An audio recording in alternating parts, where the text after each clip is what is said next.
नमस्कार, मैं डॉक्टर निधि शर्मा पेशे से एक शिक्षक हूँ। जैसा कि आप सभी को सर्वविदित है कि 5 सितंबर हर साल शिक्षक दिवस के तौर पर मनाया जाता है और आज इस दिन मैं बहुत एक महत्वपूर्ण विषय पर आप सबके साथ संवाद करना चाहती हूँ। विषय है स्टूडेंट टीचर रिलेशनशिप। मेरी तरह बहुत से शिक्षक आज ये महसूस करते होंगे कि जो एक स्टूडेंट के साथ एक अच्छा रिलेशनशिप होना चाहिए था, आज वो कहीं ना कहीं मिसिंग है। इसके बहुत से कारण हैं। ऐसे भी कारण हैं जो शायद हमें पता भी हैं और ऐसे बहुत से कारण हैं जो पता होने के बावजूद भी हम सब शिक्षक होने के तौर पर इग्नोर करते हैं। तो इन सब चीजों के बारे में अगर गूढ़ तरीके से हम समझना चाहते हैं तो हमें भारतीय ज्ञान शिक्षा पद्धति के जो स्टूडेंट और टीचर रिलेशनशिप का जो एक मूल था उसे समझने की बहुत ही आवश्यकता है। करूं तो पहला महत्वपूर्ण जो पहलू है वो है रिस्पेक्ट, आदर। कहते हैं कि आदर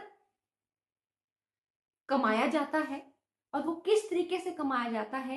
एक शिक्षक होने के तौर पर मैं खुद ये महसूस करती हूँ कि आपका ज्ञान और आपका बिहेवियर कहीं ना कहीं बच्चों के बीच में आपको शिक्षा, आपका जो रिस्पेक्ट है वो कहीं ना कहीं उसे और अधिक प्रगाढ़ करता है और बढ़ाता है। और दूसरा महत्वपूर्ण विषय है होलिस्टिक डेवलपमेंट, कि हम बच्चों को किताबी ज्ञान देने के साथ साथ उसके शारीरिक और मानसिक विकास को बढ़ाने में कितना योगदान दे पा रहे हैं। और हमारी भारतीय ज्ञान शिक्षा पद्धति में जो पुराना गुरुकुल था उसमें किताबी ज्ञान के साथ साथ बच्चों के मानसिक और शारीरिक विकास को बढ़ाने में भी बहुत महत्वपूर्ण काम किया जाता था। म्यूचुअल कमिटमेंट, कि टीचर द्वारा बच्चे को ज्ञान देने के लिए कितना कमिटमेंट दिया जा रहा है और स्टूडेंट द्वारा भी उसको सीखने के लिए कितना कमिटमेंट है। और अगली महत्वपूर्ण बात है ट्रांसमिशन ऑफ नॉलेज, कि आप किताबी ज्ञान के साथ साथ एक्स्ट्रा उस सब्जेक्ट के बारे में कितना बच्चों को सिखा रहे हैं।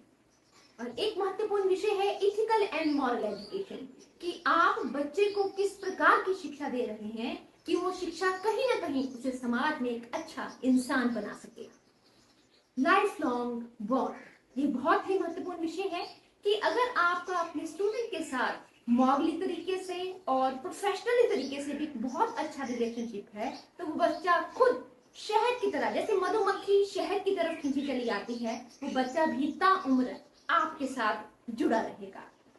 और एक महत्वपूर्ण पहलू है इंटेलेक्चुअल फ्रीडम, कि आप अपनी क्लासरूम में बच्चों को कितनी स्वतंत्रता देते हैं वैचारिक तौर पर। जो आपको पता है वो तो सही है, लेकिन जो उन्हें पता है और वो क्या कहना चाहते हैं उन्हें भी तवज्जो दी जानी चाहिए।